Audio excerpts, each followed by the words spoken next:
કચ્છ અને ગુજરાતની રસપ્રદ ઘટનાઓ અને સમાચાર જાણવા અમારી ચેનલને લાઇક, શેર અને સબસ્ક્રાઇબ કરો. એશિયાના પ્રતિષ્ઠિત કચ્છના બન્ની ઘાસિયા પ્રદેશમાંથી ખૂબ જ ગંભીર પ્રકારના સમાચાર સામે આવ્યા. બન્ની ગ્રાસલેન્ડના મોટા સાડા ગામની સીમમાં ભયંકર આગ ફાટી નીકળી છે.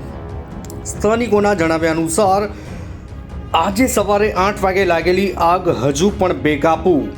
સ્થાનિક લોકો સવારથી તંત્રના અધિકારીઓને જાણ કરી રહ્યા છે, પરંતુ તંત્રના જવાબદાર અધિકારીઓ હજુ સુધી આગના બનાવ સ્થળે નથી પહોંચ્યા.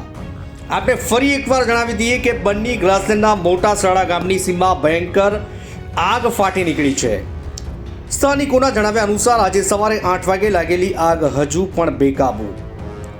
સ્થાનિક લોકો સવારથી તંત્રના અધિકારીઓને જાણ કરી રહ્યા છે. તંત્રના જવાબદાર અધિકારીઓ હજુ સુધી આગના બનાવ સ્થળે પહોંચ્યા નથી.